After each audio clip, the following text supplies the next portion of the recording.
егер кітап иелері тиісінше Аллаға иман келтіріп, Аллаға тиісінше тағзым еткен, һәм оған қарсы келуден сақтанғанда ғой, әлі де болса солай істесе ғой, онда шүбәсіз На Шри-Ланке ветер был но разных частях острова. С октября по апрель западная часть острова больше половины льда. С мая по сентябрь хорошая погода будет на северо-восточной части острова. В другое время на разных частях острова прохладно и удаление количества дождей. В сезон температура воздуха на побережье достигает 32 градусов, а воды 29 градусов тепла. В это же время в центральной части острова прохладнее, дневная температура будет в районе 20 градусов. Учитывая низкую температуру, с собой не стоит брать много одежды, летним можно купить на месте. Морские головные уборы, хорошую защиту от солнца, обувь для пляжа и вот взять надо. Побережье Шри-Ланки это более 1000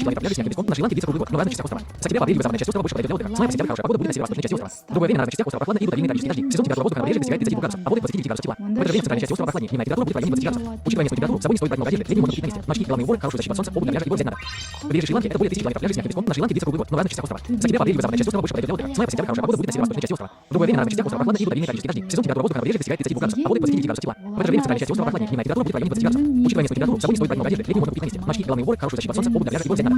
Побережье Шри-Ланки это более 1000 километров пляжа с мягким песком. На Шри-Ланке ветер был но разных частях острова. С октября по апрель западная часть острова больше половины льда. С мая по сентябрь хорошая погода будет на северо-восточной части острова. В другое время на разных частях острова прохладно и удаление количества дождей. В сезон температура воздуха на побережье достигает 32 градусов, а воды 29 градусов тепла. В это же время в центральной части острова прохладнее, дневная температура будет в районе 20 градусов. Учитывая низкую температуру, с собой не стоит брать много одежды, летним можно купить на месте. Морские головные уборы, хорошую защиту от солнца, обувь для пляжа и вот взять надо. Побережье Шри-Ланки это более 1000 километров пляжа с мягким песком. На Шри-Ланке ветер был но разных частях острова. С октября по апрель западная часть острова больше половины льда. С мая по сентябрь хорошая погода будет на северо-восточной части острова. В другое время на разных частях острова прохладно и удаление количества дождей. В сезон температура воздуха на побережье достигает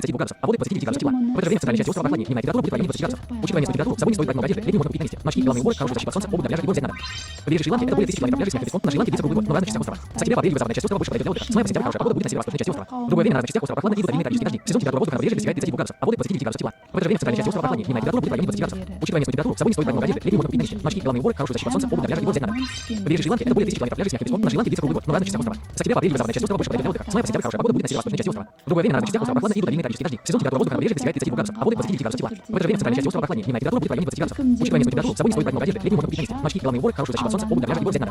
Побережье Шри-Ланки это более 1000 километров пляжа с мягким песком. На Шри-Ланке ветер был но разных частях острова. С октября по апрель западная часть острова больше половины льда. С мая по сентябрь хорошая погода будет на северо-восточной части острова. В другое время на разных частях острова прохладно и удаление количества дождей. В сезон температура воздуха на побережье достигает 32 градусов, а воды 29 градусов тепла. В это же время в центральной части острова прохладнее, дневная температура будет в районе 20 градусов. Учитывая низкую температуру, с собой не стоит брать много одежды, летним можно купить на месте. Морские головные уборы, хорошую защиту от солнца, обувь для пляжа и вот взять надо.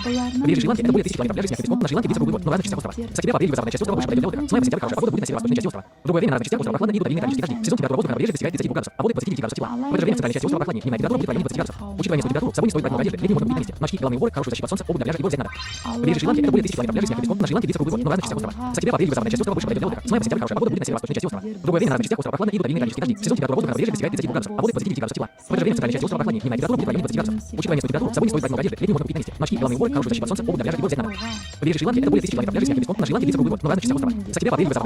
льда. С мая по сентябрь хорошая погода будет на северо-восточной части острова. В другое время на разных частях острова прохладно и удаление количества дождей. В сезон температура воздуха на побережье достигает 32 градусов, а воды 29 градусов тепла. В это же время в центральной части острова прохладнее, дневная температура будет в районе 20 градусов. Учитывая низкую температуру, с собой не стоит брать много одежды, летним можно купить на месте. Морские головные уборы, хорошую защиту от солнца, обувь для пляжа и вот взять надо. Побережье Шри-Ланки это более 1000 километров пляжа с мягким песком. На Шри-Ланке ветер был но разных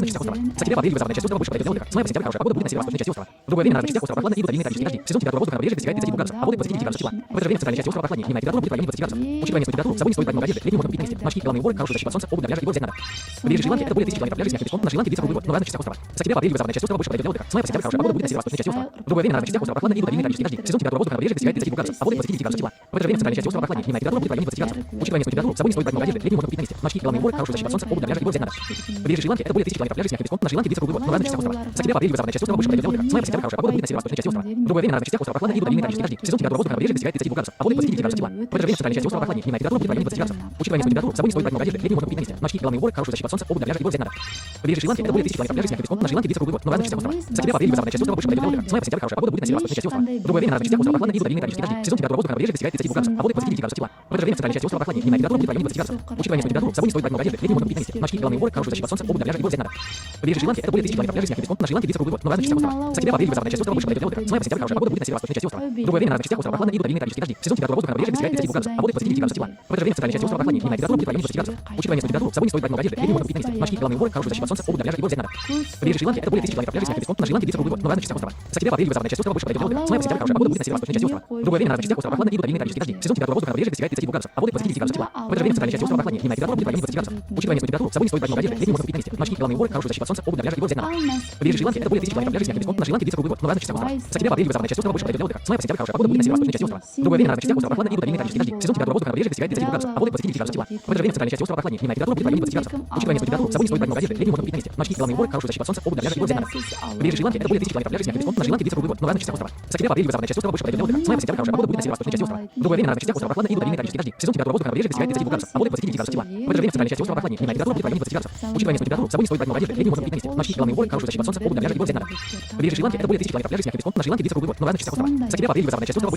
по сентябрь хорошая погода будет на северо-восточной части острова. Другое время на разных частях острова прохладно и будут равнинные тропические дожди. Сезон температура воздуха на побережье достигает 32 градусов, а воды 29 градусов тепла. В это же время в центральной части острова прохладнее. Дневная температура будет в районе 20 градусов. Учитывая низкую температуру, с собой не стоит брать много одежды, летней можно купить на месте. Морские головные уборы, хорошую защиту от солнца, обувь для пляжа и вот взять надо. Побережье Шри-Ланки — это более 1000 километров пляжей с мягким песком, на Шри-Ланке длится круглый год, но в разных частях острова. С октября по апрель юго-западная часть острова больше подойдет для отдыха. С мая по сентябрь хорошая погода будет на северо-восточной части острова. Другое время на разных частях острова прохладно и будут равнинные тропические дожди. Сезон температура воздуха на побережье достигает 32 градусов, а воды 29 градусов тепла. В это же время в центральной части острова прохладнее. Дневная температура будет в районе 20 градусов. Учитывая низкую температуру, с собой не стоит брать много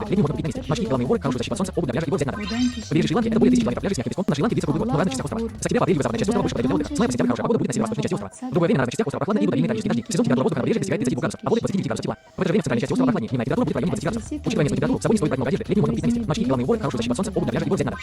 Побережье Шри-Ланки — это более 1000 километров пляжей с мягким песком, на Шри-Ланке длится круглый год, но в разных частях острова. С октября по апрель юго-западная часть острова больше подойдет для отдыха. С мая по сентябрь хорошая погода будет на северо-восточной части острова. Другое время на разных частях острова прохладно и будут равнинные тропические дожди. Сезон температура воздуха на побережье достигает 32 градусов, а воды 29 градусов тепла. В это же время в центральной части острова прохладнее. Дневная температура будет в районе 20 градусов. Учитывая низкую температуру, с собой не стоит брать много одежды, летней можно купить на месте. Морские головные уборы, хорошую защиту от солнца, обувь для пляжа и вот взять надо.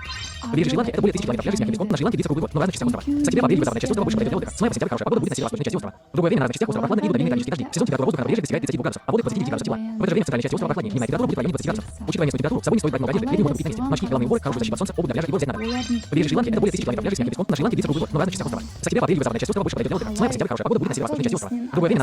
и будут равнинные тропические дожди. Сезон температура воздуха на побережье достигает 32 градусов, а воды 29 градусов тепла. В это же время в центральной части острова прохладнее. Дневная температура будет в районе 20 градусов. Учитывая низкую температуру, с собой не стоит брать много одежды, летней можно купить на месте. Морские головные уборы, хорошую защиту от солнца, обувь для пляжа и вот взять надо. Побережье Шри-Ланки — это более 1000 километров пляжей с мягким песком, на Шри-Ланке длится круглый год, но в разных частях острова. С октября по апрель юго-западная часть острова больше подойдет для отдыха. С мая по сентябрь хорошая погода будет на северо-восточной части острова. Другое время на разных частях острова прохладно и будут равнинные тропические дожди. Сезон температура воздуха на побережье достигает 32 градусов, а воды 29 градусов тепла. В это же время в центральной части острова прохладнее. Дневная температура будет в районе 20 градусов. Учитывая низкую температуру, с собой не стоит брать много одежды, летней можно купить на месте. Морские головные уборы, хорошую защиту от солнца, обувь для пляжа и вот взять надо. Побережье Шри-Ланки — это более 1000 километров пляжей с мягким песком, на Шри-Ланке длится круглый год, но в разных частях острова. С октября по апрель юго-западная часть острова больше подойдет для отдыха. С мая по сентябрь хорошая погода будет на северо-восточной части острова. Другое время на разных частях острова прохладно и будут равнинные тропические дожди. Сезон температура воздуха на побережье достигает 32 градусов, а воды 29 градусов тепла. В это же время в центральной части острова прохладнее. Дневная температура будет в районе 20 градусов. Учитывая низкую температуру, с собой не стоит брать много одежды, летней можно купить на месте. Морские головные уборы, хорошую защиту от солнца, обувь для пляжа и вот взять надо. Побережье Шри-Ланки — это более 1000 километров пляжей с мягким песком, на Шри-Ланке длится круглый год, но в разных частях острова. С октября по апрель юго-западная часть острова больше подойдет для отдыха. С мая по сентябрь хорошая погода будет на северо-восточной части острова. Другое время на разных частях острова прохладно и будут равнинные тропические дожди. Сезон температура воздуха на побережье достигает 32 градусов, а воды 29 градусов тепла. В это же время в центральной части острова прохладнее. Дневная температура будет в районе 20 градусов. Учитывая низкую температуру, с собой не стоит брать много одежды, летней можно купить на месте. Морские головные уборы, хорошую защиту от солнца, обувь для пляжа и вот взять надо. Побережье Шри-Ланки — это более 1000 километров пляжей с мягким песком, на Шри-Ланке длится круглый год, но в разных частях острова. С октября по апрель юго-западная часть острова больше подойдет для отдыха. С мая по сентябрь хорошая погода будет на северо-восточной части острова. Другое время на разных частях острова прохладно и будут равнинные тропические дожди. Сезон температура воздуха на побережье достигает 32 градусов, а воды 29 градусов тепла. В это же время в центральной части острова прохладнее. Дневная температура будет в районе 20 градусов. Учитывая низкую температуру, с собой не стоит брать много одежды, летней можно купить на месте. Морские головные уборы, хорошую защиту от солнца, обувь для пляжа и вот взять надо. Побережье Шри-Ланки — это более 1000 километров пляжей с мягким песком, на Шри-Ланке длится круглый год, но в разных частях острова. С октября по апрель юго-западная часть острова больше подойдет для отдыха. С мая по сентябрь хорошая погода будет на северо-восточной части острова. Другое время на разных частях острова прохладно и будут равнинные тропические дожди. Сезон температура воздуха на побережье достигает 32 градусов, а воды 29 градусов тепла. В это же время в центральной части острова прохладнее. Дневная температура будет в районе 20 градусов. Учитывая низкую температуру, с собой не стоит брать много одежды, летней можно купить на месте. Морские головные уборы, хорошую защиту от солнца, обувь для пляжа и вот взять надо. Побережье Шри-Ланки — это более 1000 километров пляжей с мягким песком, на Шри-Ланке длится круглый год, но в разных частях острова. С октября по апрель юго-западная часть острова больше подойдет для отдыха. С мая по сентябрь хорошая погода будет на северо-восточной части острова. Другое время на разных частях острова прохладно и будут равнинные тропические дожди. Сезон температура воздуха на побережье достигает 32 градусов, а воды 29 градусов тепла. В это же время в центральной части острова прохладнее. Дневная температура будет в районе 20 градусов. Учитывая низкую температуру, с собой не стоит брать много одежды, летней можно купить на месте. Морские головные уборы, хорошую защиту от солнца, обувь для пляжа и вот взять надо. Побережье Шри-Ланки — это более 1000 километров пляжей с мягким песком. Исаның тілімен лағнеттелді. Өйткені олар Аллаға қарсы келіп, азғындықта үнемі шектен шығатын еді. Олар қандай да болмасын жаман іс істегенде, одан бір-бірін тыймайтын еді. Расында олардың бұл қылығы қандай жаман еді. Сондай-ақ, олардың басым көпшілігінің мүміндерді бұлай қалдырып, кәпірлерді өздеріне жақын дос тұтқанын көресің. Олардың өздері үшін, яғни о дүниедегі мәңгілік өмірлері үшін өз қолымен істеп, ақыретке жөнелткен істері және өздерін Алланың қаһарына ұшырататын бұл қылықтары қандай жаман еді. Сол үшін олар тозақта мәңгі бақи қалып азап шегеді. Егер олар Аллаға, ақырғы пайғамбарға және оған түсірілгенге Құранға шынымен иман келтірсе, кәпірлерді дос тұтпас еді. Олардың көбі Аллаға бағынбай тура жолдан адасқан мүлдем тайған азғындар.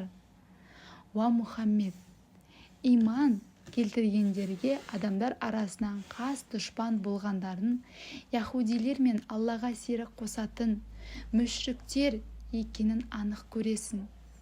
Сондай-ақ, адамдар арасынан мүміндерге сүйіспеншілік, ықылас жағынан ең жақыны біз насарамыз, яғни христианбыз деп айтатындар екенін анық көресің.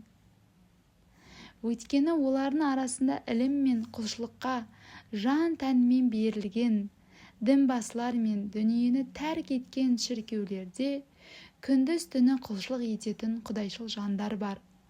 Олар кішіпейіл болғандықтан әсте көкірек керіп тәкаппарланбайды. Алла елшісіне түсірілген Құранды естігенде өздеріне бұрыннан таныс һәм мәлім болған біраз ақиқаттарды естігендіктен көздері мөлтілдеп жасқа толғанын көресің. Сонда олар: «Уар Раббымыз, түсірген мына кітабыңа һәм жіберген елшісіңе шәк шүбәсіз иман келтірдік. Бізді де ақиқатқа, Құранға және ақырғы пайғамбарларға куә болушылардың қатарына жаза көр» деп жалбарынады. Сондай-ақ Раббымыздың бізді ізгі қауыммен бірге жұмаққа кіргізуін аңсап, үміт етіп жүргенімізде Аллаға һәм өзімізге келген ақиқатқа иман келтірмей бізге не көрініпті деп айтады. Осылай айтқаны үшін Алла оларға жайқалған жасыл бауларының арасынан және зәулім сарайларының түбінен өзендер ағып жататын һәм ішінде мәңгі бақи бақытты ғұмыр кешетін жұмақ бақшаларын сыйға тартты. Міне, ниеті де ісі де түзу болған ізгі жандардың алатын сыйы осындай. Ал күпірлік қылып, аяттарымызды жалған деп сенбегендерге келсек, олар тозақтықтар. Уа иман келтіргендер! Алланың сендер үшін адал еткен, таза әрі денсаулыққа зиянсыз нығметтерін өздеріңе харам қылмаңдар, һәм оларды ысырап қылу арқылы шектен шықпаңдар. Шүбәсіз, Алла шектен шығушыларды жақсы көрмейді. Алланың сендерге ризық етіп берген нығметтерінен халал һәм таза болған күйінде ішіп жеңдер. Өздерін иман келтірген Аллаға қарсы келуден барынша сақтаныңдар.